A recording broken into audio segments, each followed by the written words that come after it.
তো আমি যদি আমার পরিচয়টা শুরুতেই দিই, বাই প্রফেশন আমি একজন চার্টার্ড অ্যাকাউন্ট্যান্ট। আমি একজন ফেলো চার্টার্ড অ্যাকাউন্ট্যান্ট। আ আমার সিএ জার্নিটা শুরু হয় ২০১৯ সালে।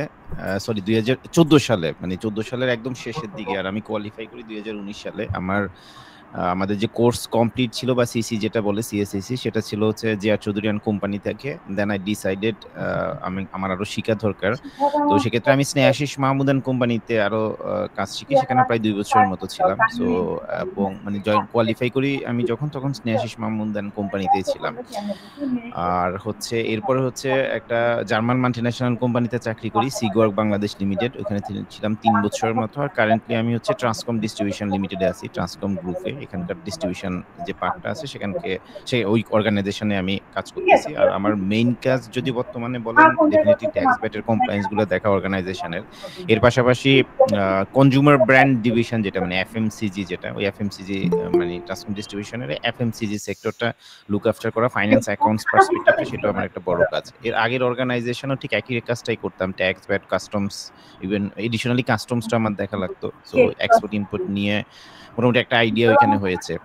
আর ট্যাক্স ভ্যাট নিয়ে যদি কাজ মানে মানে কাজ করার এক্সপেরিয়েন্স যদি বলি আমার একদম সিসি পিরিয়ডের শুরু থেকেই আসলে আমি ওই ট্যাক্স এবং ভ্যাটেই কাজ করেছি সেই ২০১৪ থেকে। কিছু অডিটও করেছি।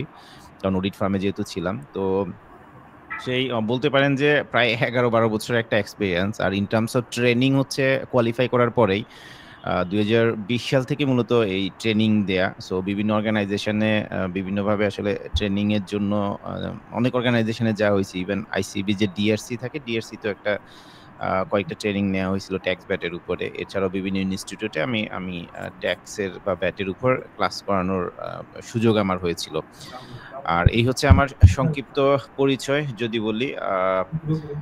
আমি এখন হচ্ছে আপনাদেরকে একটু ক্লাসের মডিউলগুলো নিয়ে একটু আলোচনা করব যে আসলে আপনারা যারা এই ট্রেনিং সেশনের মধ্যে জয়েন করতে চাচ্ছেন আসলে আপনারা এই ট্রেনিং থেকে কি পাবেন, রাইট? এটা একটু আমরা আলোচনা করব। এর পরবর্তীতে আপনাদের যে অনেকের হয়তো বা কোশ্চেন থাকতে পারে প্রতিটা স্লাইড নিয়ে হয়তোবা বা ট্রেনিং এর একটা মডিউল নিয়ে। তো আপনাদের কোশ্চেনগুলো আপনারা সাথে, সাথে আনমিউট করে আমাকে কোশ্চেন করতে পারেন। এর পাশাপাশি আপনি একদম আমাদের ওরিয়েন্টেশন ক্লাসে শেষেও আপনি কোশ্চেন করতে পারেন। দ্য ফ্লোর ইজ ওপেন থাকবে। আর হচ্ছে ক্লাসের অন্যান্য ডিটেইলস গুলো আমাদের যে ক্লাসের যিনি হচ্ছে কোঅর্ডিনেটর আছে তার থেকে জেনে যাবেন। আমিও হয়তোবা কিছু ইনফরমেশন আপনাকে দেব। তো চলেন আমরা একটু ক্লাসের মডিউলটা দেখি। তো আপনারা যদি বলেন ভ্যাট অ্যান্ড ট্যাক্স ম্যানেজমেন্ট বা tax and VAT management training যেটাই বলি না কেন। সো এটা হচ্ছে আসলে আমরা ট্যাক্স এবং ভ্যাট ২ টাকে একসাথে করে আসলে আলোচনা করার চেষ্টা করব। মানে ১ম এ হয়তোবা আমরা ভ্যাটটা কভার করব, পরবর্তীতে ট্যাক্সটা কভার করব। এইজন্য আমার নেমিংটা যদি আপনি দেখেন VAT and tax management training দিয়েছি। তো আমরা চাইলে আসলে ট্যাক্সটাও আগে শুরু করতে পারি বিকজ ২ টা হচ্ছে ইন্ডিপেন্ডেন্ট। আপনি ট্যাক্স এবং ভ্যাট টোটালি ইন্ডিপেন্ডেন্ট হিসেবে আমরা চিন্তা করতে পারি। আমাদের যে পুরা ক্লাসের সেশনটাতে আমিই থাকবো আপনাদের সাথে। আমার পুরা মানে ট্রেনিং জার্নিটাতে যদি হয়। তো ওরিয়েন্টেশন যে আজকের এই ওরিয়েন্টেশনে আমাদের যেটা বলতেছিলাম কোর্স মডিউল যদি আমরা দেখাই আপনাকে, ভ্যাট ম্যানেজমেন্টে আমরা আসলে কোন, কোন জিনিসগুলো কভার করব। এখানে শুরুতে আমরা একটা ফাউন্ডেশন লেভেলের একটা কিছু আলোচনা করব যেটা আজকে মোটামুটি অর্ধেকের মতো হয়ে যাবে বা কিছু জিনিস হয়ে যাবে। সে আসলে ভ্যাট কিভাবে আসছে বাংলাদেশে কিভাবে আপনি আসলে ভ্যাটের বা ট্যাক্সের সেক্টরে আপনি আসলে ক্যারিয়ার গড়তে পারবেন বা আপনাকে ক্যারিয়ার গড়ার জন্য আসলে আপনার কি ভাবে আপনাকে তৈরি করা লাগবে নিজেকে বা কি ট্রেনিং লাগবে বা কি সিনোপসিস লাগবে বা কি রিসোর্সেস লাগবে বা কি পড়ালেখা করতে হবে এই রিলেটেড আসলে কিছু কথাবার্তা। তো আমাদের মেইন কাজ মানে ক্লাসটা শুরু হয় ভ্যাট নলেজ ক্লাসটা থেকে। ভ্যাট নলেজ ক্লাসে আমরা মূলত আলোচনা করি বাংলাদেশে ভ্যাট কিভাবে আসছে, ভ্যাটের রেট কত, কিভাবে আসলে আপনি আ একটা সহজেই যেকোনো জিনিসের রেট বের করতে পারেন বা ধরেন যে আপনার ভ্যাট সম্পর্কে কোনো আইডিয়া নাই। আরেকটা কথা বলি আমরা আমাদের পুরো মডিউলটা এভাবে সাজানোর চেষ্টা করেছি যাতে আপনি বিগিনার থেকে অ্যাডভান্স লেভেলে যাইতে পারেন। সো সামওয়ান এলস যার আসলে ভ্যাটের সম্পর্কে একদমই নলেজ নাই, very limited knowledge or he or she have the zero knowledge. উনার ক্ষেত্রেও আসলে উনাকে ১ম এ বেসিক কিছু আইডিয়া দিয়ে ফান্ডামেন্টাল কিছু আইডিয়া দিয়ে উনাকে ইন্টারমিডিয়েট লেভেলে বা অ্যাডভান্স লেভেলে কিভাবে নিয়ে যায় এইভাবে আসলে মডিউলটা আমরা সাজানোর চেষ্টা করেছি। যেখানে আপনি স্টেপ বাই স্টেপ দেখবেন যে কিভাবে আমরা প্রোগ্রেস করি মানে ইনটু দ্য নেক্সট লেভেল। এবং এট দ্য সেম টাইম যারা ইন্টারমিডিয়েট লেভেলে আছেন মানে ইন্টারমিডিয়েট লেভেল মানে মোটামুটি আপনি ভ্যাটের ভালো একটা আইডিয়া আছে। আপনি একটা অর্গানাইজেশনে ভ্যাটের কমপ্লায়েন্স গুলো ফলো করতে পারেন। So what are the other challenges coming to you in foreseeable future আমরা ওইটা নিয়ে আলোচনা করব বা কিভাবে আরো পুঙ্খানুপুঙ্খভাবে আপনি ব্যাটের কমপ্লায়েন্স গুলো দেখতে পারেন, সেটা নিয়ে আলোচনা থাকবে। তো আমি একটু গ্রোথ করি দ্রুত, যে ব্যাট নলেজ নিয়ে একটা ক্লাস থাকবে, ব্যাট রেজিস্ট্রেশন নিয়ে একটা ক্লাস থাকে, ব্যাটের প্র্যাকটিস এবং কমপ্লায়েন্স নিয়ে একটা ক্লাস থাকে, ইনপুট আউটপুট কোএফিসিয়েন্ট নিয়ে একটা ক্লাস থাকে, ব্যাটের রিবেট নিয়ে একটা ক্লাস থাকবে, ব্যাটের বিডিএস নিয়ে একটা ক্লাস থাকবে, এবং আরেকটা হচ্ছে ব্যাট রিটার্ন নিয়ে একটা ক্লাস থাকবে। টোটাল এই ক্লাসগুলো থাকবে। এই ক্লাসগুলোর ডিটেলসে আমি এখন যাব যে আসলে কি কি থাকে ওই ক্লাসগুলোতে। তো ভ্যাটের ট্যাক্সের মূলত এই ট্যাক্সের যদি বলি, প্রথমে ভ্যাটেরটা যেটা বললাম, ট্যাক্স ম্যানেজমেন্টের উপর একটা ক্লাস থাকে, বিভিন্ন হেডের ইনকামের উপর একটা ক্লাস থাকবে, ইন্ডিভিজুয়াল ইনকাম ট্যাক্স রিটার্ন প্রিপারেশনের 2 থেকে 3টা ক্লাস থাকবে। একটা থাকবে একদম মানে থিওরিটিক্যাল, যে কিভাবে আপনি শিখবেন কিভাবে আসলে ট্যাক্সের ক্যালকুলেশন করতে হয়। আর 2টা ক্লাস থাকবে একদম থিওরিটিক্যাল, সরি প্র্যাকটিক্যাল, যেখানে আমরা একদম হাতে ধরে আপনাকে শেখানোর চেষ্টা করব যে কোনো একটা ব্যক্তি স্যালারি সার্টিফিকেট নিয়ে বা কোনো একটা ব্যক্তির ব্যাংকের স্টেটমেন্ট নিয়ে এবং স্যালারি সার্টিফিকেট নিয়ে কিভাবে আপনি তার ইনকাম ট্যাক্স রিটার্ন তৈরি করবেন। আপনার কোনো কিছু আইডিয়া না থাকলেও আমরা চেষ্টা করব, এবং সেটা অনলাইনে কিভাবে তৈরি করা যায়, অফলাইনে কিভাবে তৈরি করা যায়, দুইটাই আমরা দেখানোর চেষ্টা করব। আর এটা হচ্ছে কর্পোরেট ইনকাম ট্যাক্স নিয়েও 2-3টা ক্লাস থাকে, যেখানে আমরা মূলত corporate income tax return preparation এবং সাবমিশনের উপরে হাইলাইট করি। তো let's look into the details of those. আমরা যদি একটু দেখাই আপনাকে, ভ্যাট ম্যানেজমেন্টে যেটা ফাউন্ডেশন ক্লাসে আসলে আমরা আলোচনা করার চেষ্টা করি যে বাংলাদেশের ভ্যাটের শর্ট হিস্ট্রিটা কি, কিভাবে বাংলাদেশে ভ্যাট আসছে, কিভাবে আসলে এটার ইভলিউশন হয়েছে, হ্যাঁ, বা এখানে আপনি যদি ক্যারিয়ার করতে চান ভ্যাটে, সেক্ষেত্রে আসলে ফিউচার প্রসপেক্ট আছে কিনা, রাইট? আমরা যদি আসলে চিন্তা করি যে আমি কেন ভ্যাট শিখবো, হ্যাঁ, বা আমি কেন ট্যাক্স শিখবো, what is the actually the outcome, যে আমার প্রসপেক্টটা কি, অ্যাজ এ ক্যারিয়ার হিসেবে কি আমি ট্যাক্স ভ্যাটে মানে কোথাও ফিল্ড আছে, এই জিনিসগুলো আমাদের ফাউন্ডেশন ক্লাসে আমরা একটু বোঝানোর চেষ্টা করি। দেন অ্যাজ এ ক্যারিয়ার হিসেবে আপনি মানে যদি করতে চান, যে আপনি ডিসাইডেড যে আমি ট্যাক্স ভ্যাট একটা ক্যারিয়ার করবো, দেন how can prepare your self for the betterment of your future, right? এটা কিভাবে করবেন হয়তো আমরা একটা আলোচনা করি। দেন what are the skills you require to B A bat professionals, আপনি যদি ব্যাট প্রফেশনালস হইতে চান সেক্ষেত্রে কি কি স্কিলসগুলো আপনার লাগবে, এটা নিয়ে আলোচনা থাকে। আর একটা থাকে জেনারেল কিছু কথাবার্তা, যে আপনি ক্লাসের যে ম্যাটেরিয়ালসগুলো বা সিনোপসিসগুলো আমরা দেবো, আপনি মানে বেটার ইউটিলাইজেশনটা সেটা কিভাবে করতে পারেন সেটার একটা আলোচনা থাকবে। এরপরে যেটা থাকবে ভ্যাটের নলেজ ক্লাস। এখান থেকে আমি যেটা বলেছিলাম যে আমাদের মেইন ফান্ডামেন্টাল ক্লাসগুলো বা বেসিক নলেজের ক্লাসগুলো শুরু হয়। তো এখানে আমরা প্রথমে আলোচনা করি যে আসলে ভ্যাটটা কি। আমি যেটা বলেছিলাম যে ভ্যাট সম্পর্কে একদম না জানি তাকেও একটা আইডিয়া দেওয়ার চেষ্টা করি, বা যে ইন্টারমিডিয়েট লেভেলে বা অ্যাডভান্স লেভেলে আছেন, আপনি হয়তোবা আপনার লার্নিংটাকে রিডিফাইন করতে পারবেন, রিশেপ করতে পারবেন, যে আপনি যেটা জানেন সেটাকে আরেকটু কিভাবে পুঙ্খানুপুঙ্খভাবে জানা যায়, স্পেসিফিক ওয়েতে জানা যায়, সেটা ভ্যাট নলেজের ক্লাসে আলোচনা করি আমরা। তো এখানে আমরা দেখানোর চেষ্টা করি আসলে বাংলাদেশে ভ্যাটটা মানে কিভাবে কাজ করে, বা বিজনেস প্রসেসের জন্য ভ্যাটটা কি, মানে একজন কনজিউমারের জন্য ভ্যাটটা কিরকম, বা একজন বিজনেসম্যানের জন্য ভ্যাটটা কেমন। এরপর হচ্ছে যে ভ্যাটের সাইকেলটা আসলে কি, ভ্যাটের একটা সাইকেল থাকে বা একটা প্রক্রিয়া থাকে বা একটা প্রসেস থাকে। ধরেন যে আমার কাছে ভ্যাট যেরকম এজ এ কনজিউমার হিসেবে, একটা বিজনেসম্যানের কাছে ব্যাট ওইরকম না। যেমন ব্যাটটা হচ্ছে আসলে বলা হয় যে it's a one type of indirect tax. Indirect tax মানে কি, ধরেন যে আমি এই যে ধরেন যে আজকে আমি এখানে আপনাদের সামনে ট্রেনিং মানে একটা ওরিয়েন্টেশন দিচ্ছি, এখানে আমি একটা ইলেকট্রিসিটি কনজাম্পশন করতেছি, তাহলে ইলেকট্রিসিটি বিলের উপরে দেখেন ভ্যাটের রেট হচ্ছে 5%। তার মানে এটা কি বোঝাচ্ছে, আমি যতক্ষণ ইলেকট্রিসিটি কনজাম্পশন করতেছি আমি কিন্তু ভ্যাট দিচ্ছি। হ্যাঁ, মানে এটা something like a consumption tax or something like a expenditure tax. আমাকে দেখেন, ভ্যাট মানে হচ্ছে ভ্যালু এডেড ট্যাক্স। এই যে ভ্যাট এখানে যে কথাটা আপনি দেখতেছেন, এটার পুরো ফর্মটা হচ্ছে মূলত ভ্যালু এডেড ট্যাক্স। তো ভ্যালু এডেড ট্যাক্স মানে কি, ইটস অলসো এ ট্যাক্স, এটা এক ধরনের কর। তো এটাকে বলা হয়েছে যে মানে মূসক বলতে মূল্য সংযোজন কর, বাংলায় যেটা বলে মূল্য সংযোজন কর, এটা সবগুলোর প্রথম অক্ষর নিয়ে বলা হয় মূসক। তো এটা একটা কর। তাহলে এই করটাকে আমরা বলি indirect tax. Indirect tax in a means কি, ধরেন যে ইলেকট্রিসিটি যে কোম্পানি আছে, ধরেন যে ডেসকো, ও কিন্তু সরকারকে ভ্যাট দেয়, কিন্তু এ আমার থেকে বিয়ার করে সরকারকে ভ্যাট দেয়। ভ্যাটের আলটিমেট বোঝাটা কিন্তু কনজিউমারকে বিয়ার করা লাগতেছে। ধরেন আপনারা এখানে একটা ইন্টারনেট ব্যবহার করে আপনি কি করছেন, আপনি এই অনলাইনে জয়েন করেছেন, তাহলে এই ইন্টারনেট বিলের উপরে যে ভ্যাট দেখেন, এটা কিন্তু আপনি দিয়েছেন, কিন্তু এখানে দেখা যাচ্ছে কোনো মোবাইল কোম্পানি বা ওয়াইফাই কোম্পানি সরকারকে কালেক্ট করে দিচ্ছে। তো ওয়াইফাই কোম্পানি বলতেছে দেখেন আমি ভ্যাট দিলাম। ব্যাপারটা আসলে এরকম না। ভ্যাটের আলটিমেট বোঝাটা অল টাইম থাকে হচ্ছে ভোক্তার উপরে। যার কারণে আপনি এই যে কিছুদিন আগে জানুয়ারি 9 তারিখে দেখেন না, অনেক সরকার অনেকগুলো প্রোডাক্টের মানে কি বাড়াইছে, ভ্যাট বাড়াইছে। তো যখন আমরা দেখলাম যে ভ্যাট বাড়াইছে, পত্রপত্রিকাগুলো লেখা শুরু করলো যে এই পণ্যের দাম বেড়ে যাবে। দাম বেড়ে যাবে মানে কি, ভ্যাট বাড়ানো মানে হচ্ছে যে আগে যদি পণ্যটার দাম ১০০ টাকা হইতো, ভ্যাট যদি ৫ টাকা হইতো, টোটাল ভ্যাট সহ দাম ছিল ১০৫ টাকা। এখন যদি সেটা মানে ৬০ টাকা ৫০ পয়সা ভ্যাট হয়ে যায়, তাহলে এই পণ্যটার দাম কিন্তু ১৬০ টাকা ৫০ পয়সাই হবে। হ্যাঁ, কারণ আল্টিমেট কনজিউমাররাই কিন্তু আমরা ভ্যাট দিই। তো বিজনেসম্যানরা আবার ভ্যাট দেয় না। তো এটাই এখানে বলা হইছে যে বিজনেসম্যানরা সাধারণত কোনো ভ্যাট দেয় না। মানে এই দেয়া না দেয়ার ব্যাপারটা আমরা ডিটেইলস একটা আলোচনার মাধ্যমে এই ফার্স্ট ক্লাসটার মধ্যে আলোচনা করি, যেখানে আমরা যেটার নাম দিয়েছি meaning of VAT to the consumer and businessman বা ভ্যাটের সাইকেল আমরা আলোচনা করি। এরপরে এই ভ্যাটের সাইকেলটা আসলে কিভাবে কাজ করে? মানে একটা বিজনেস এনভায়রনমেন্টে আপনাকে আমি শিখাইলাম যে ম্যানুফ্যাকচারার থেকে ধরেন যে কোনো একটা প্রোডাক্টের কথা যদি আপনি চিন্তা করেন, একটা প্রোডাক্ট কোথায় যায়? একটা প্রোডাক্ট ধরেন যে কেউ একজন ম্যানুফ্যাকচারিং করে, দেন সেখান থেকে ধরেন যে সে পুরান ঢাকার ওই কি চক বাজারে যাচ্ছে, চক বাজার থেকে কোনো একটা ডিস্ট্রিক্ট টাউনে যাচ্ছে, সে সিলেটে যাচ্ছে, সিলেটের ওই ডিস্ট্রিক্ট টাউন থেকে আরো প্রত্যন্ত অঞ্চলে চলে যাচ্ছে। এই যে মুভটা হচ্ছে, এটা একটা বিজনেসের সাইকেল বা বিজনেসের প্রসেস। এই প্রসেসগুলোতে আসলে ভ্যাটের ইনভলভমেন্টটা কেমন হয় সেটা আমরা ওই সাইকেলের মাধ্যমে বা ভ্যাটের প্রসেসের মাধ্যমে আলোচনা করার চেষ্টা করি। আর different rates of VAT and তাদের ফিচারটা আসলে আমাদের দেশে বিভিন্ন ভ্যাটের রেট আছে, আপনারা অনেকে হয়তো বা জানেন 5% রেট আছে, 7.5% রেট আছে, 10% রেট আছে, এর পাশাপাশি 15% রেটও আছে। তো 15% রেটটাকে বলা হয় স্ট্যান্ডার্ড রেট। এই ডিটেলসটা আমরা ওই ক্লাসটাতে আলোচনা করি যে স্ট্যান্ডার্ড রেট কারা, 5% কারা বা 7.5% কারা, এটা এই জিনিসগুলো আমরা আলোচনা করি। এর এর পাশাপাশি আরেকটা জিনিস যেটা বেসিকলি আলোচনা থাকে, যেটা একদম লেইম্যান বা আমরা যারা নতুন আছি তাদের জন্য, যে কোনো একটা প্রোডাক্টের বা কোনো একটা সার্ভিসের আপনি জানেন নাই যে ব্যাটার রেট কি হবে, আপনি জানেনই না যে এটার আসলে ব্যাটার আজকে জীবনে প্রথম শুনছেন। ওই ক্ষেত্রে আসলে আপনি কিভাবে এই জায়গাটা থেকে উত্তরণ করবেন? How you can overcome and tell your boss, ধরেন যে আপনার বস বলল যে ঠিক আছে আমি পণ্যটা নিয়ে আসবো বা এই পণ্যটা সেল করবো, এটার ভ্যাটের রেট কত আমাকে একটু বলো। তো এই জায়গাটাতে আসলে আপনি কিভাবে আনসারটা করবেন, কিভাবে খুঁজবেন, কোথায় খুঁজবেন, সেটা আমরা ওই ক্লাসটাতে আলোচনা করার চেষ্টা করি।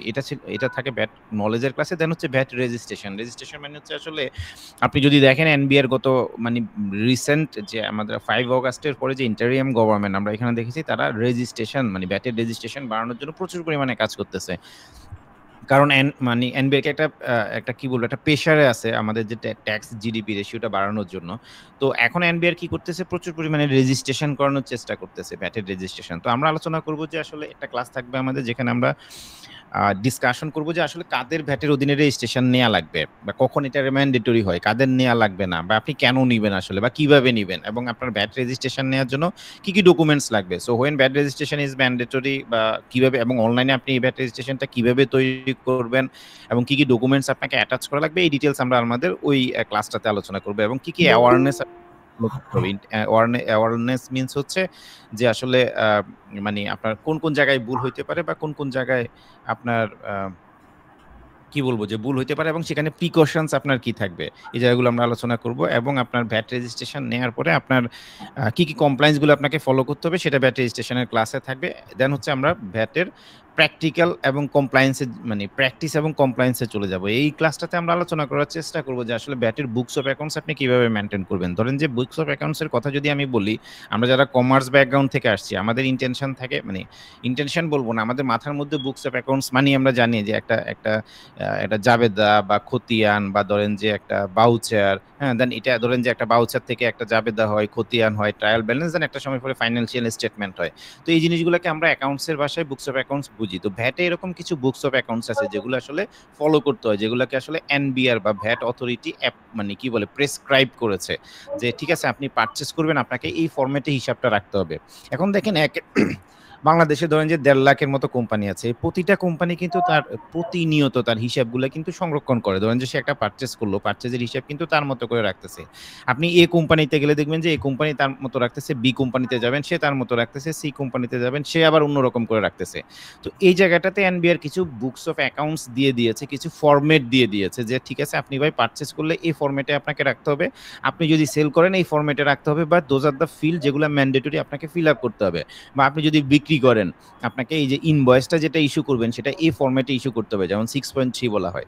তো এই জিনিসগুলো আমরা প্র্যাকটিক্যালি কিভাবে মানে তৈরি করবেন আপনি, বা কখন ম্যান্ডেটরি হয়, বা আপনি একটা সেল করেছেন, সেলসটা রিটার্ন আসলো, ওই রিটার্নের জন্য আপনি কি ডকুমেন্টস ইস্যু করবেন, এই যাবতীয় সবকিছু আমরা আমাদের ওই ক্লাসটাতে আলোচনা করি, যে ব্যাটের বুকস অফ অ্যাকাউন্টস গুলো কি কি, ব্যাটের ডকুমেন্টেশনটা কি, আপনাকে কত বছর ডকুমেন্টেশনটা রাখতে হয়, ইনভয়েসটা কিভাবে তৈরি করবেন, বা একটা বিজনেসের জন্য কি কি ভ্যাটের চালানগুলো ম্যান্ডেটরি হয় সেটা আমরা আলোচনা করব, এবং কি কি অ্যাক্টিভিটিসগুলো আসলে রান করতে হবে বিজনেসের কমপ্লায়েন্সটা ফলো করার জন্য। এটা আমাদের ওই ক্লাসটাতে মেন থাকে। দেন হচ্ছে আরেকটা থাকে ভ্যাটের রিবেট ক্লাস। সো ভ্যাটের রিবেট যদি আমি এখানে নিয়ে আসছি, ভ্যাট রিবেট নিয়ে আমাদের পার্টিকুলারলি আসলে একটা আলাদা ক্লাস থাকে।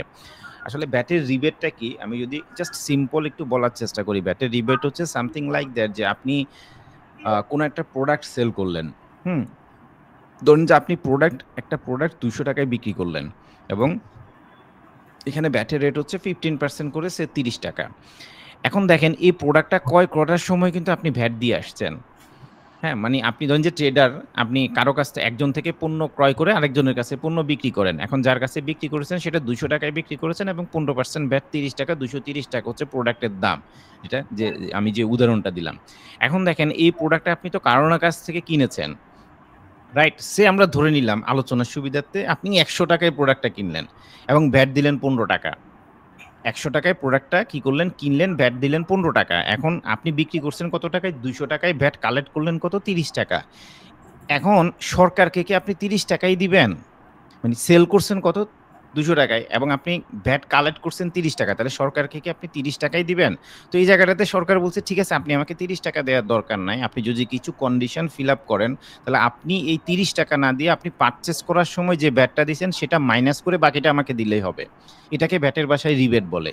আমি খুব সিম্পলি বললাম, হ্যাঁ? ভ্যাটের ভাষায় রিবেট মানে হচ্ছে কি সেলস ভ্যাটের এগেইনস্ট এ পারচেজ করার সময় আপনি যে ভ্যাটটা দিয়ে আসেন সেটা মাইনাস করে হচ্ছে ভ্যাটের ভাষায় রিবেট। এই রিবেটের একটা মানে ভ্যাট সম্পর্কে যারা আপনারা জানতে চান, ভ্যাট সম্পর্কে আপনারা যদি ক্যারিয়ার করতে চান, এই ভ্যাটের রিবেট মেকানিজমটা আপনাকে বুঝতে হবে যে কারা রিবেট পায়, মানে যেটাকে আমরা এলিজিবিলিটি বলতেছি, এবং অ্যাডজাস্টমেন্ট আপনি কিভাবে করতে পারেন, কখন রিবেট পাবেন, কখন পাবেন না, এটার জন্য কি বুকস অফ অ্যাকাউন্টস আপনাকে মেইনটেইন করতে হবে, কি ফলো করতে হবে।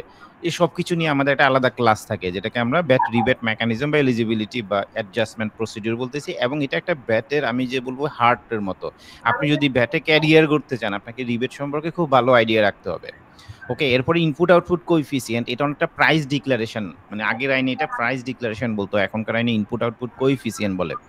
তো এটা কি? এটা হচ্ছে ধরেন যে আপনি কোনো পণ্য বিক্রি করার আগে ভ্যাট অথরিটির কাছে যাই বলতে হবে যে ধরেন যে আমি এই একটা শার্ট তৈরি করি। ভ্যাট অথরিটির কাছে গিয়ে বলতে হবে যে ভাই এই শার্টটা আমি ১০০ টাকা দামে বা ৫০০ টাকা দামে বিক্রি করব এবং এই শার্টটা তৈরি করতে আমার এ পরিমাণ খরচ হয়েছে, যে বিভিন্ন টাইপের খরচগুলো আপনি মেনশন করতে পারেন। এটা একটা ফরম্যাটেড ভার্সনে দিতে হয় যেটাকে মূসক 4.3 বলে।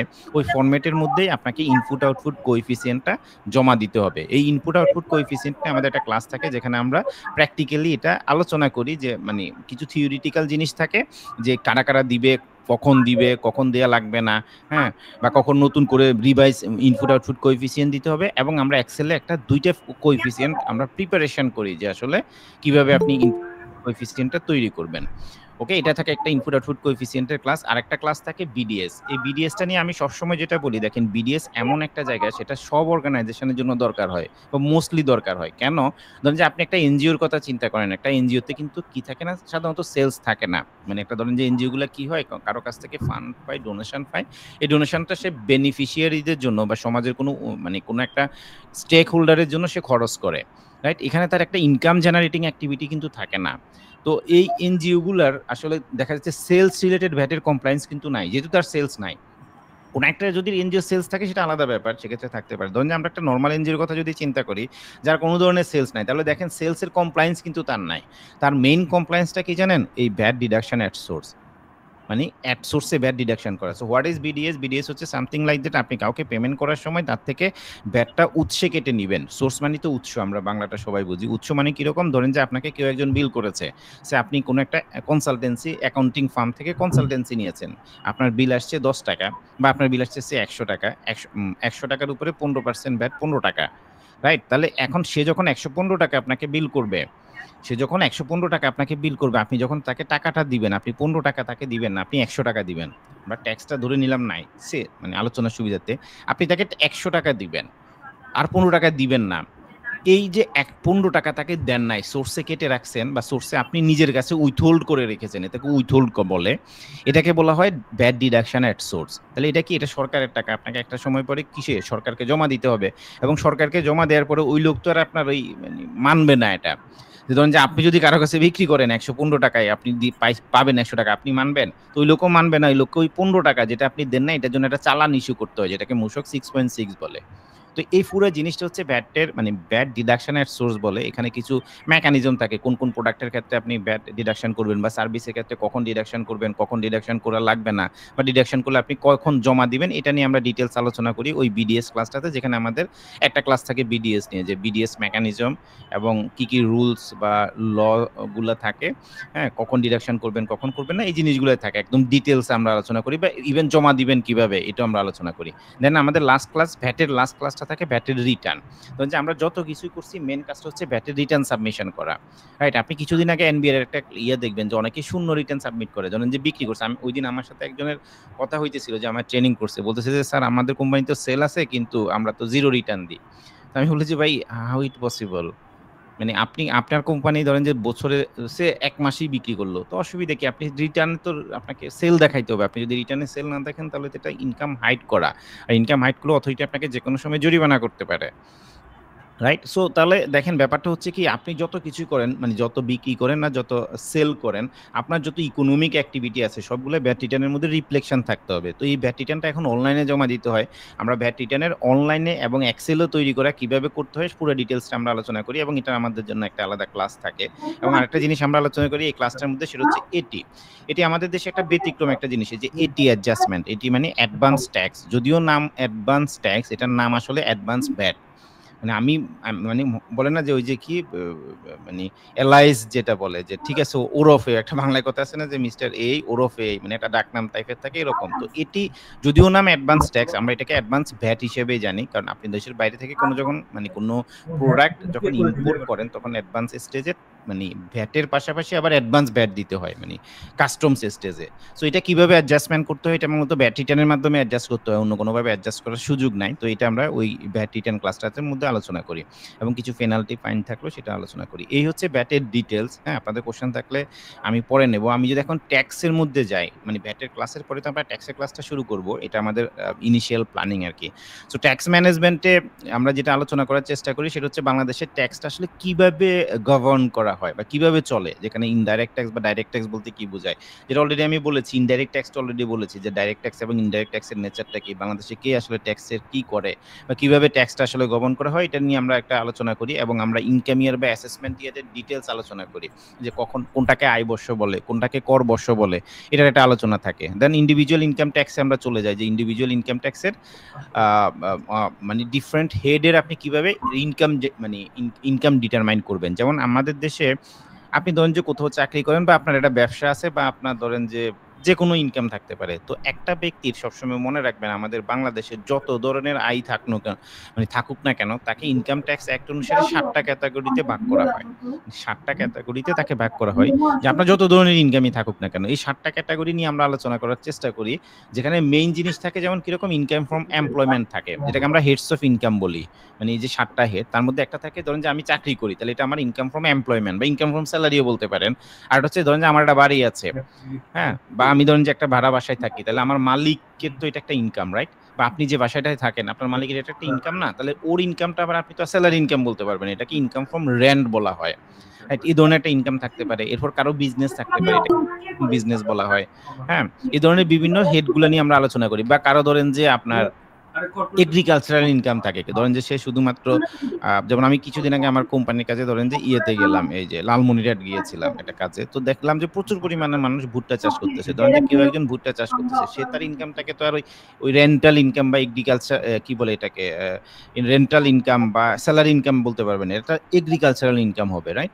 সো এরকম। আবার ধরেন যে আরেকটা আমাদের দেশে ব্যতিক্রম একটা জিনিস আছে, যেটা অনেকে একটু মানে তালগোল ফাঁকায় ফেলে, আমরা ক্লাসের মধ্যে হয়তো এটা ডিটেলস আলোচনা করবো। এটা হচ্ছে কিরকম, এটা হচ্ছে আপনার financial asset, income from financial asset. What is this? এটা হচ্ছে আপনার যে ধরেন যে আপনার মানে ব্যাংকে কিছু মানে জমা টাকা আছে, সেখান থেকে আমরা কি হয় মানে প্রতি 6 মাস পর পর ব্যাংক কিন্তু একটা ইন্টারেস্ট দেয়। একটা হচ্ছে আপনার ডিসেম্বরে দেয়, আর একটা হচ্ছে জুলাইতে দেয়। তাহলে এই যে ব্যাংকে যে টাকাটা রেখে কেউ একজন ইন্টারেস্ট পাচ্ছে, বা ইসলামিক প্রিন্সিপাল অনুসারে কেউ একজন প্রফিট পাচ্ছে, রাইট? সো এটাকে বলা হয় ইনকাম ফ্রম ফিনান্সিয়াল অ্যাসেট। হ্যাঁ, এটা একটা আর্থিক সম্পদ কিন্তু, বা কারো এফডিআর করা আছে, তো এফডিআর এর টাকাটা যে ইনকাম হয় এটাকে ইনকাম ফ্রম ফাইন্যান্সিয়াল অ্যাসেট বলে। এরকম 7টা ক্যাটাগরি আছে, আমরা ডিটেইলস ওই ক্লাসটাতে আলোচনা করি এবং এগুলো কিভাবে আপনি ইনকাম ট্যাক্সে নিয়ে আসবেন সেটা আমরা আলোচনা করার চেষ্টা করি। এবং আরেকটা হচ্ছে ইন্ডিভিজুয়ালের প্র্যাকটিক্যাল, আমরা একটা মানে 2টা মানে ব্যক্তির রিটার্ন একদম হাতে কলমে তৈরি করে আপনাদেরকে দেখাবো যে কিভাবে আসলে তৈরি করতে হয়। আপনি যদি একদমই না পারেন তাহলে অন্তত ক্লাসের মানে ট্রেনিংটা শেষ করার পরে আপনি আপনার ইনকাম ট্যাক্স রিটার্নটা তৈরি করতে পারবেন। নট অনলি আপনার ফ্রেন্ডস এন্ড ফ্যামিলি বা আপনার পরিবারের যারা আছে বা আপনার বন্ধু বান্ধব যারা আছে তাদেরও ইনকাম ট্যাক্স রিটার্ন তৈরি করার মতো ক্যাপাসিটি আই হোপ আপনি পাবেন যদি আপনি আমার সাথে ক্লাসটা পারফেক্টলি শেষ করতে পারেন, মানে আমি যেভাবে বলবো। এট দ্য সেম টাইম আমরা আরেকটা জিনিস মানে করবো এটাতে, সেটা হচ্ছে অনলাইনে কিভাবে আপনি ইনকাম ট্যাক্স রিটার্ন তৈরি করবেন। আপনারা অনেকে এখন জানেন হয়তো বা অনলাইনে সরকার বাধ্যতামূলক করে দিবে আগামী বছর থেকে, এটা লেখালেখি হচ্ছে। আমরা দেখেছি গত বছর হচ্ছে বলছিল ব্যাংকগুলা, গভর্নমেন্ট অর্গানাইজেশনগুলা, এরপরে কয়েকটা মাল্টিন্যাশনাল কোম্পানির ইন্ডিভিজুয়ালদেরকে বলা হচ্ছে যে অনলাইনে ট্যাক্স রিটার্নটা ম্যান্ডেটরি করে দিয়েছিল সরকার। আমরা এরকম শুনতেছি আগামী বছর হয়তো বা আমি আপনি আমরা যারা আছি তাদের সবাইকেই কিন্তু অনলাইনে ইনকাম ট্যাক্স রিটার্ন জমা দিতে হবে। তো তাহলে আপনি যে জমা দিবেন আপনাকে তো শিখতে হবে, রাইট, জানতে হবে। তো আমরা ওই জিনিসটাও শেখানোর চেষ্টা করব, রাইট। এবং লাস্টে যেটা থাকবে সেটা হচ্ছে এখানে আসলে কিছু জিনিস আরো আমি হাইলাইট করেছি যে আপনি কিভাবে ইনভেস্টমেন্ট ট্যাক্স রিবেট পাবেন। মানে ধরেন যে আমরা জানি আপনি কোথাও যদি ইনভেস্টমেন্ট করেন ইনভেস্টমেন্ট ট্যাক্স রিবেট পাওয়া যায়, এগুলো আসলে ট্যাক্সের ক্লাসেরই একটা অংশ। আমি একটু ডিটেলস লেভেলে এখানে দেওয়ার চেষ্টা করেছি, সবগুলো জিনিসই আমরা আসলে কভার করব। ওকে, দেন হচ্ছে কোম্পানি ট্যাক্স রিটার্ন যদি বলি, corporate tax return. So corporate tax রিটার্নের যেটা হচ্ছে এটা আলোচনা করা হয়ে গেছে। কর্পোরেট ট্যাক্স রিটার্নে আমরা 2টা বা 3টা ক্লাস থাকে, সেটা হচ্ছে মানে একটা কোম্পানির ট্যাক্স রিটার্ন আপনি কিভাবে তৈরি করবেন, হ্যাঁ, বা কোম্পানির ট্যাক্সের অ্যাসেসমেন্ট কিভাবে হবে, এটা নিয়ে আমাদের একটা ক্লাসে হয় না, আসলে 2টা ক্লাস থাকে। একটা ক্লাসে থিওরিটিক্যাল আলোচনা থাকে আর একটা ক্লাসে একদম প্র্যাকটিক্যাল আমরা বোঝানোর চেষ্টা করে যে আসলে কিভাবে একটা কোম্পানির ট্যাক্স রিটার্ন আপনি সাবমিশন করবেন। তো এই থাকে আমাদের যেখানে আসলে আরেকটা জিনিস একটু মাথায় রাখেন, সেটা হচ্ছে আমাদের কোম্পানির ট্যাক্স রিটার্ন করার সময় আমাদের কিন্তু অ্যাকাউন্ট সম্পর্কে একটা আইডিয়া থাকতে হয়। কারণ কি, মানে কোম্পানির ব্যাপারটা হচ্ছে এরকম, ধরেন যে কোনো একটা কোম্পানির প্রথমে কি হয়, অ্যাকাউন্টস হয়। মানে অ্যাকাউন্টসটা মানে আমরা যারা অ্যাকাউন্টেন্ট আছি কোনো কোম্পানিতে চাকরি করতেছি, আমরা ওই অ্যাকাউন্টেন্টরা কি করি, অ্যাকাউন্টসটা শেষ করি, ক্লোজ করার পরে দেন অডিট ফার্ম আসে, অডিট ফার্ম অডিট করে এবং অডিট করার পরে ট্যাক্সের কাজটা শুরু হয়। দেন তার মানে কি একটা অ্যাকাউন্টসের উপর বেস করে কর্পোরেট ইনকাম ট্যাক্সের প্রিপারেশনটা করতে হয়।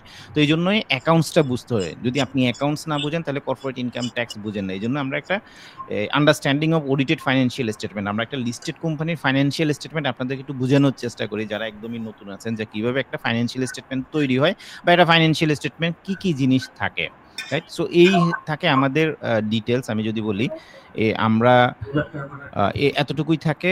এর পাশাপাশি হচ্ছে রাইট, এই জিনিসগুলো আমাদের পুরো ক্লাসের মধ্যে থাকে। হ্যাঁ, আমি আমার ফাউন্ডেশন মানে ডিটেলস আলোচনাটা করলাম। এখন আপনাদের যদি কোনো কোশ্চেন থাকে ক্লাসের ম্যাটেরিয়ালস নিয়ে, ক্লাসের কোনো বা ক্লাসের ডিউরেশন নিয়ে, আচ্ছা ক্লাসে কিছু জেনারিক কথাবার্তা বলি। আমরা ক্লাসটা যেহেতু রমজান মাস কিছুদিনের মধ্যে শুরু হচ্ছে, আমরা সপ্তাহে এখন একটা ক্লাস করব, এটা হয়তো বা শুক্রবার সকালে হবে। হ্যাঁ, টাইমিংটা আমরা জানাই দেব এবং পরবর্তীতে হয়তো বা মানে ঈদের পরে আমরা হয়তো বা সপ্তাহে 2 দিন করে ক্লাস নেব, শুক্রবার এবং শনিবার সকালবেলা হওয়ার সম্ভাবনাটাই সবচেয়ে বেশি। আর ক্লাসের ডিউরেশন থাকবে প্রতিদিন 2 ঘন্টা এবং ক্লাসটা আপনি ক্লাস শেষ করার পরে আপনি হয়তো ভিডিওটা পেয়ে যাবেন এবং ক্লাস শেষ করার পরে ক্লাসের সিনপসিস গুলো পেয়ে যাবেন। আর রেগুলার অ্যাক্সেস থাকবে, আপনি ভিডিওগুলো ডাউনলোড করতে পারবেন না, আপনি শুধু দেখতে পারবেন এবং এটার অ্যাক্সেস থাকবে অলমোস্ট 1 ইয়ারের মতো এবং আপনার সিনপসিস গুলো ক্লাস শেষ হওয়ার পরে আমি দিয়ে দেব। এতটুকুই আমার এন্ড থেকে। আপনাদের কারো কোনো কোশ্চেন থাকলে বলতে পারেন। কারো কোনো কোশ্চেন আছে? এখানে কি অনলাইনে প্রত্যেক ভ্যাট ট্যাক্স কিভাবে দেওয়া হবে সবকিছুই তো ডিটেইলে দেখানো হবে, তাই না? জি জি জি।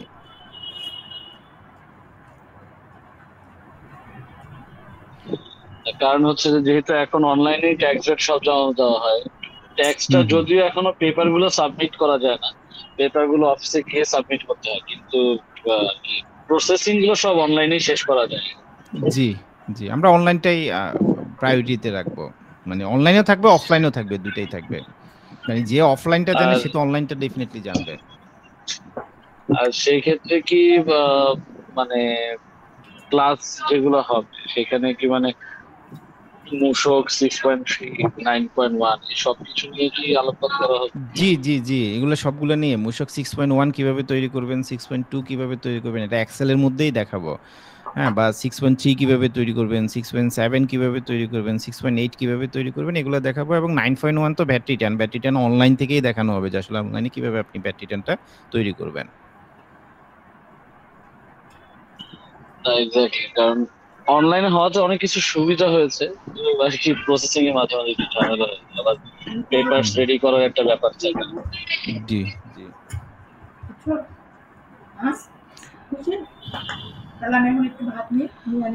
ওকে, সো আমরা একটা কাজ করি, আমরা একটু আপনাদের সাথে পরিচয় হই, যেহেতু অনেকেই জয়েন করেছেন। কেউ কেউ একজন, জি রাকিব খান, আপনি একটা কাজ করেন, আমরা যেহেতু আপনার থেকেই শুরু জি। করি, আপনি একটু আপনার সম্পর্কে একটু বলেন, কোথায় আছেন, হ্যাঁ, এবং এট দ্য সেম টাইম আপনার আসলে মানে ট্রেনিং থেকে কি এক্সপেকটেশনটা থাকে, এটা একটু আমার জন্য মানে জানলে আমার জন্য বেটার হবে। আপনারা যদি জয়েন করেন সেক্ষেত্রে আমি ওইভাবে হয়তো বা আমার কোর্স ম্যাটেরিয়ালটা সাজাইতে পারি, অলরেডি সাজানো আছে, হয়তো রিডিফাইন করতে পারবো আর কি। আসসালামু আলাইকুম। জি, আমার ওয়ালাইকুম আসসালাম। আমার নাম মোহাম্মদ রাকিবুল ইসলাম খান। আমি কুমিল্লা ভিক্টোরিয়া কলেজ থেকে ন্যাশনাল ইউনিভার্সিটির অধীনে অ্যাকাউন্টিং এ গ্রাজুয়েশন কমপ্লিট করেছি। জি, আমার প্রশ্ন হলো স্যার, এই কোর্সটা শেষ করে কি কোনো জব প্লেসমেন্ট হবে কিনা, এটা আসলে মানে অপরচুনিটি আছে কিনা? আপনি মানে জব প্লেসমেন্টের ব্যাপারটা, আমি যদি বলি, অপরচুনিটি থাকলে ধরেন যে কারো কাছে যদি লিঙ্ক থাকে বা অপরচুনিটি থাকলে শেয়ার করা হবে গ্রুপের মাধ্যমে, এবং আপনার সিভিটা হয়তো বা রেফার করে দেওয়ার চেষ্টা করা হবে। সো তবে এটা একটা পার্সপেক্টিভ। আর একটা পার্সপেক্টিভ আমি এটা বলতে পারি, আপনি যদি কোনো জবে ঢুকেন এবং ট্যাক্স ব্যাট ডিপার্টমেন্টে যদি আপনি কাজ করতে যান, আপনার মানে যত ধরনের কাজ করা লাগবে সবগুলোই টাচ করা হবে এখানে, মানে ইন টার্মস অফ লার্নিং। বুঝতে পারছি? জি স্যার। থ্যাংক ইউ ভাই। স্যার আরেকটা প্রশ্ন হলো স্যার, কোর্স ডিউরেশন এবং ফিস সম্পর্কে একটু। এটা নিয়ে আসলে আমি কথা বলি, ডিউরেশনটা 2 মান্থের মধ্যে শেষ করে দেবো, বা আমাদের ডেজিগনেটেড যে ক্লাসগুলা, হ্যাঁ, ডিউরেশন নিয়ে আমি কথা বলতে পারি। আমরা সিলেবাসটা কমপ্লিট করবো, এটা অলমোস্ট প্রায় 20টার মতো ক্লাস লেগে যেতে পারে, হ্যাঁ। আর এটা এটা যেহেতু বললাম না, যেহেতু রমজান মাসে আমরা শুধুমাত্র একটা ক্লাস নেবো, হয়তো বা 2 মাসে আমরা কমপ্লিট করতে পারবো না, 3 মাসের মতো হয়তো বা সময় লাগবে, এবং ক্লাস শেষ হওয়ার পরে আপনাদেরকে একটা সার্টিফিকেট দেওয়া হবে। আর ফি নিয়ে আমি আসলে কথা বলি না, এটা আপনারা ওই ইনস্টিটিউটের সাথে যে পিবিআইএস আছে ওদের সাথে কথা বললেই বেটার হয়। হ্যাঁ, স্যার আমার একটা কোশ্চেন ছিল, রিকোয়েস্ট ছিল, জি জি, বলেন না। যদি আপনি হেল্প করতেন, আমাকে সাহায্য করতেন। আমি ক্লাস তো আগামীকাল নেক্সট উইক থেকে শুরু হবে, বাট যেহেতু 3 মাসের ডিউরেশন, আমি ঈদের পর ফিটা দিতে যাচ্ছি। ঈদের আগ আপনি একটু, পর্যন্ত আমি তো বললাম যে ভাই এগুলো নিয়ে আমি আসলে কথা বলি না, সরি টু সে। না, ওনারা তো রাজি হবে না, বাট আপনি যদি একটু আমাকে সাহায্য করতেন, আপনার রিকমেন্ডেশন করতেন, তাহলে আমি কোর্সটা চালিয়ে যেতে পারতাম। না না, অসুবিধা নেই, আপনি কথা বললেন না অন্তত এই ব্যাপারটাতে। আই হোপ যে অত স্ট্রিক্ট হবে না ভাই, দিন শেষে we all R here two learning, right? So আপনার হয়তো বা সমস্যা থাকতেই পারে, অসুবিধা নাই, আর আমি আপনার বলে দিব না। যেহেতু আচ্ছা, ভাই এটা সার্টিফিকেট একটা ইনস্টিটিউট থেকে আর রিপ্রেজেন্ট করতেছে, সো তার সাথে এই বিষয় নিয়ে কথা না বলাটাও তাকে অপছন্দ করা উচিত। জি জি জি, আমরা না এই আসলে বিষয়গুলো একটু আমি আসলে কমফোর্টেবল না আসলে ফি নিয়ে কথা বলা, বুঝছেন? জি ওকে, ঠিক আছে। স্যার আমি একটু কথা বলতে চাই স্যার। জি জি, বলেন প্লিজ। জি, খন্দকার ফারুক আহমেদ, প্লিজ বলেন। জি স্যার। জি স্যার আমি একটা জব করতেছি, একটা বেসরকারি গার্মেন্টস আর কি। জি। তো আমি জবের পাশাপাশি যেহেতু আমি নিজেও পার্সোনাল ট্যাক্স পরিশোধ করি প্রতি বছরই, তো আমি চাচ্ছি যে আগামী বছর আমার নিজের ট্যাক্স ফাইলটা যেন নিজে তৈরি করতে পারি। এবং যদিও আপনি আপনার সেশনে বলেছেন যে আমরা নিজেদেরটাও করতে পারবো, বা আমরা যদি আশেপাশে বন্ধু বান্ধবদের করতে পারি সেটাও করতে পারবো স্যার। এবং ভ্যাট এবং ট্যাক্স দুইটা সম্পর্কে আমরা জানতে পারবো। জি এটা স্যার আরেকটা জিনিস হচ্ছে যে আমরা শুনেছি যে ভ্যাট ট্যাক্সের কাজ করতে গেলে স্যার সরকারি একটা সার্টিফিকেট নিতে হয়, এরকম কি কোনো রুলস আছে স্যার, যে যে কেউ করতে পারবে বা পারবে না? ধন্যবাদ আচ্ছা, স্যার। জি জি, থ্যাংক ইউ ভাই। আচ্ছা, সো আপনার যে কোশ্চেনটা ছিল লার্নিং এর দিক থেকে, আই ক্যান অ্যাসিউর যে ভাই আপনি যদি আমার সাথে দৌড়াইতে পারেন, মানে বসা বলবো না, কারণ আমিও দৌড়াবো, আপনাকেও দৌড়াইতে হবে, then definitely you can learn. আপনি নিজেই শিখতে পারবেন এবং আপনার মানে ডিফারেন্সটা বুঝতে পারবেন যে আপনার মধ্যে আগে কি ছিল এবং ট্রেনিং এর পরে কি ছিল। সাবজেক্ট টু লার্নিংটা তো আসলে একটা কষ্টের জিনিস, মানে অনেস্টলি স্পিকিং লার্নিংটা, এটা তো আর ওই যে মুভি দেখা না যে আপনার কাছে মজা লাগবে, বাট এই কষ্টটা অনেকে আমরা করতে পারি না। সো এটা যদি করতে পারেন, ডেফিনেটলি আই এম অ্যাসিউরিং ইউ যে আপনার জন্য বেটার হবে। আরেকটা যেটা বললেন যে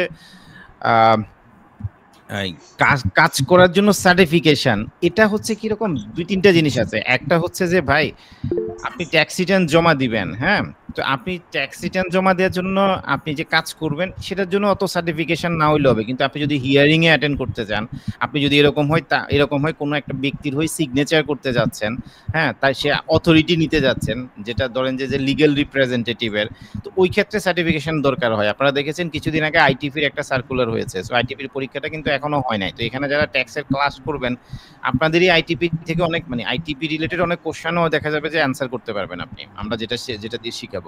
তো ওই সার্টিফিকেশনটা তখনই দরকার হবে যদি আপনি কখনো হিয়ারিং দিতে যান বা আপনি কখনো তার হয়ে কাজ করতে যান, তখন লাগবে, মানে রিপ্রেজেন্টেটিভ হিসেবে কাজ করতে গেলে।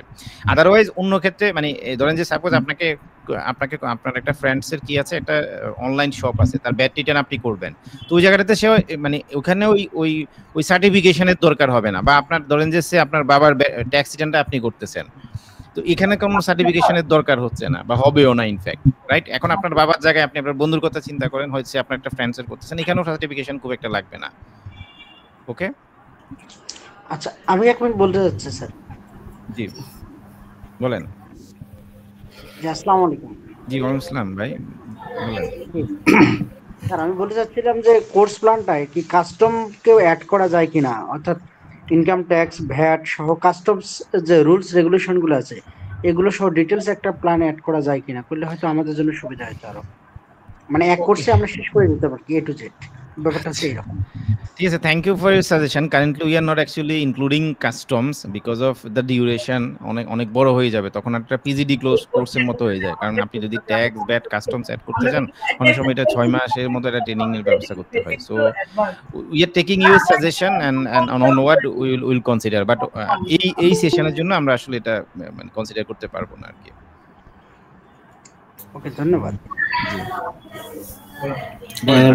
ভাইয়া আমার একটা কোশ্চেন ছিল। জি জি বলেন। ভ্যাটটা কতটুকু কভার করা হবে? যে আমাদের লাস্ট ভাইয়া বেলাল হোসেন ভাইয়া একটা ছিল যে কাস্টমসের যে ভ্যাটটা ওটা কভার হবে কিনা? কাস্টমসের ভ্যাটটা আপনি কাস্টমসের ভ্যাটটা কভার হবে। ধরেন যে আপনি একটা বিল অফ এন্ট্রি যদি হাতে নেন, বিল অফ এন্ট্রি ডিউটি স্ট্রাকচারটা কিভাবে হয়, কিভাবে অ্যাসেসমেন্ট ভ্যালু ডিটারমাইন করা হয় এবং ওইটা আপনি কিভাবে 4.3 নিয়ে আসবেন, ওইটা কভার করব। আচ্ছা, এখানে তো সহগ কিভাবে জি জি জি জি, এবং এটা সহগে দুইটা প্র্যাকটিক্যাল ম্যাথ থাকবে। ভাত খাচ্ছি আমি। থ্যাংক ইউ ভালো খাও। ঠিক আছে। আসসালামু আলাইকুম। জি ওয়ালাইকুম পুরো সেমিনার অ্যাটেন্ড করছি। মোহাম্মদ সাজ্জাদ হোসেন। আমি আসলে ব্যাটে পুরো নিয়ম বলতে পারেন, বেসিক নলেজ ওরকম নেই। আমরা সত্যি কথা সাথে আমি বাধ্য হয়ে অফিস করেছি। আমি যা জানার জন্য তোমার জন্য বাধ্য হয়ে কোর্সের মাধ্যমে জানতে চাচ্ছি, শুধুমাত্র নিজে জমা দিব, কিভাবে দিব। আর একটা কোশ্চেন আছে, এখন যদি একটু রিপ্লাই দিতেন প্লিজ। আমার যদি একটা বিজনেস প্রতিষ্ঠান আমি ওপেন করে রাখলাম কোম্পানি, সেক্ষেত্রে বিন করার পরে আমার কি মান্থ ওয়াইজে কোনো ট্রানজাকশন হয়নি, কিন্তু আমার তো রিটার্ন সাবমিট করতে হবে, এটা শুনেছি আর কি। তো এই ক্ষেত্রে কি কোনো ধরনের ফি কিংবা কোনো ধরনের ইনক্লুশন, মানে জিরো রিটার্ন তখন কি অ্যাপ্লিকেবল কিনা, এই ব্যাপারে যদি একটু। জি থ্যাংক ইউ সাহেব। তো আপনি যেগুলো বলছেন এগুলো আমি ক্লাসও তো বললাম, মানে ওরিয়েন্টেশনও বললাম যে আসলে এগুলো আলোচনা করব, এগুলো নিয়ে মানে ফার্স্ট যে পার্টটা আপনার, এগুলো নিয়ে আমরা আলোচনা করব। আপনি নিজেই ভ্যাট রিটার্ন জমা দিতে পারবেন। আপনি যেহেতু সাপ্লাই চেনে আছেন, I think you are working in a procurement also, যে অর্গানাইজেশনের প্রকিউরমেন্টে থাকেন, তো প্রকিউরমেন্টের ক্ষেত্রে আসলে কোনটার ভ্যাটের রেট কি এটাও আপনি সহজে বুঝে যাবেন, আমি চেষ্টা করব বোঝানোর জন্য। আর আরেকজন যে কোশ্চেন করছেন কাস্টমসের ক্ষেত্রে এইচএস কোডটা আমরা একটু আলোচনা করব, কারণ ভ্যাটের ক্ষেত্রে কাস্টমসের এইচএস কোডটা ইউজ করা হয়, তো এটা আলোচনায় থাকবে আসলে। আর আপনার যে স্পেসিফিক কোশ্চেন যেটা, যে আপনার অর্গানাইজেশনের কোনো ধরনের ইকোনমিক অ্যাক্টিভিটি নাই, মানে সেলও নাই, পারচেজও নাই, কিছুই নাই, তো এই ধরনের অর্গানাইজেশনের ক্ষেত্রে ব্যাট রিটার্ন জমা দিতে হয়, মানে এটা জিরো রিটার্নই বলে, একদম কিছুই নাই হিসেবে। কারণ ব্যাট রিটার্ন নিয়ম হচ্ছে যে আপনি যেদিন ব্যাটের রেজিস্ট্রেশন নিয়েছেন, ধরেন যে আজকে ফেব্রুয়ারি মাসের 28 তারিখ, আজকে ফেব্রুয়ারি মাসের শেষ দিন, আমি যদি আজকে ভ্যাট রিটার্ন মানে ভ্যাটের রেজিস্ট্রেশন নিই, তাহলে ফেব্রুয়ারি মাসের ভ্যাট রিটার্ন আমাকে দিতে হবে। আমার কোনো ট্রানজাকশন নাই, কিচ্ছু নাই, তাও জমা দিতে হবে। ল এটাই বলে, এবং এটা জমা দিতে হয় হচ্ছে পরবর্তী মাসের 15 তারিখের মধ্যে। আর গভর্নমেন্ট হলিডে যদি হয় 15তম দিন, 15তম মাস না, ধরুন যে আমি ফেব্রুয়ারিটা জমা দিব হচ্ছে মার্চ মাসের 15তম দিনের মানে যেদিন পড়বে, আর ওটা যদি মানে গভর্নমেন্ট হলিডে হয় তার পরের ওয়ার্কিং ডেতে জমা দেওয়া যায়। সো আপনার কোশ্চেনের অ্যান্সার হচ্ছে হ্যাঁ, ডেফিনেটলি আপনাকে জমা দিতে হবে এবং আপনি জিরো রিটার্ন জমা দিতেই থাকবেন। আদারওয়াইজ আপনার প্রতি মাসের জন্য 5,000 টাকা করে জরিমানা করবে, এবং এটা শিওর থাকেন জরিমানা করবেই। Thank you. জি, আর কেউ বলতে চান? বলেন আপনাদের। ভাইয়া সেক্ষেত্রে আমরা যেমন অনলাইন থেকে বিনটা ডাউনলোড করতে পারি, মানে হচ্ছে গিয়ে থার্ড কোনো পার্টি বা কোনো সাপ্লায়ার যদি আমাদের বিন প্রয়োজন হয় আমরা বিন ডাউনলোড করতে পারি। তো সেক্ষেত্রে তাদের টিন গুলো কি আমরা ডাউনলোড করে নিতে পারবো যে কেস কোনো দরকার? এটা জাস্ট একটা কোশ্চেন ছিল। টিন চেকিং এর বিন চেকিং, অনলাইনে বিন চেকিং এর অপশন এখনো আছে, অনলাইন টিন চেকিং এর অপশন এখনো ইন্ট্রোডিউস করে নাই। আর টিন আসলে আপনার কেন লাগবে, রিজনটা কি? না মানে হচ্ছে কোনো সাপ্লায়ারের যদি আমার দরকার হয় বা কোনো কারণে দরকার ট্যাক্স টিডিএস করার জন্য, টিডিএস বা টিডিএস এর জন্য, সেক্ষেত্রে আসলে আগে তো টিন লাগতো, এখন কিন্তু পিএসআর লাগে, proof of submission of return, PSR, মানে সে যে ট্যাক্স রিটার্ন জমা দিছে কিনা এটা লাগে এখন। আগে একটা সময় টিন লাগতো, এখন কিন্তু ওই পিএসআর এর মধ্যে তো আপনি টিন নাম্বারটা পেয়ে যাবেন। অনেক সময় দেখা যায় কি যে যেমন এখন আমি দেখতেছি অনেকগুলা যে যেমন আমি যে কোম্পানিতে আছে সেই কোম্পানির জোন এবং সার্কেল চেঞ্জ হচ্ছে, জোন এবং সার্কেল চেঞ্জ হয়েছে অলরেডি। তো এই জোন এবং সার্কেল চেঞ্জ হওয়ার ক্ষেত্রে আমি চাচ্ছিলাম যে আমি ওই অফিসে গিয়ে বা ট্যাক্স অফিসে গিয়ে ওদের কাছ থেকে না চেয়ে আমি অনলাইন থেকে আমি আমার টিনের কপিটা হচ্ছে ডাউনলোড করে দিই। ও ওইটা পারবে, ওইটার জন্য আচ্ছা ওইটা মানে আমি চিন্তা করতেছি আপনার ভেন্ডর, একটা হচ্ছে আপনার ভেন্ডরের আর একটা হচ্ছে আপনার নিজের। আপনার ভেন্ডরেরটা তো আপনি ডাউনলোড করতে পারবেন না। জি জি, ওইটা একটা কোশ্চেন ছিল যে কোনো ভেন্ডরেরটা কি আমি ডাউনলোড করতে পারবো? না ভেন্ডরেরটা মানে ভেন্ডরেরটা ডাউনলোড করার অপশন এখন নাই। আর বিনেটটাও আসলে ডাউনলোড করে না, বিনেটটা চেক করা যায় অনলাইনে, অনলাইনে বিন নাম্বারটা চেক করা যায় এনবিআর এ গিয়ে। হ্যাঁ ওইটা তারপরে আবার আপনি সেভ করে নিতে পারবেন, বিনটা নেওয়া যায়, রাখা যায়। রাইট। তো বিনের ক্ষেত্রে এরকম নাই, সরি টিনের ক্ষেত্রে এরকম নাই, মানে আপনি চেকিং এর অপশন নাই। আর আপনারটা আপনি যদি মানে আপনার যদি কি বলে এটাকে, আপনার যদি আইডি এবং পাসওয়ার্ড যদি থাকে আপনি ডাউনলোড করে নিতে পারবেন, কারণ আপনার আইডি পাসওয়ার্ড আছে কিনা এটা দেখেন। কারণ হচ্ছে টিন নাম্বার দিয়ে আমি চেক করতে পারতেছি টিনটা কার নামে আছে, কোন অ্যাড্রেসে আছে, চেকিং অপশনটা আছে, বাট মানে কোনো যদি আমি কোন পেজ আকারে ডাউনলোড করতে ওইরকম কোনো অপশন নাই। জি না, এটা এখনো কারেন্টলি अवेलेबल নাই। লেটস সি, এটা ইন্ট্রোডিউস হইতে পারে, তবে অ্যাজ অফ নাও। আর নিজেরটাও কি করা যাবে, বা নিজের আমার যেমন হচ্ছে ধরেন যে আমার জোন চেঞ্জ হয়েছে বা হচ্ছে আমার সার্কেল চেঞ্জ হয়েছে, সেই ক্ষেত্রে কি আমি আমারটা ডাউনলোড করে নিতে পারবো অনলাইন থেকে? ওই যে আপনি মানে গুগলে সার্চ দিবেন টিন সার্টিফিকেট, দেন দেখবেন যে একটা ওয়েবসাইটে চলে আসবে, ওইখানে আপনার লগইন করতে হবে। ওইটা লগইন আইডি পাসওয়ার্ড দিয়ে লগইন করলে দেন ডাউনলোড করতে পারবেন। আর আপনি যদি অনলাইনে ট্যাক্স রিটার্ন জমা দেন, অনলাইন পোর্শনও কিন্তু পাশে টিন সার্টিফিকেট থাকার কথা।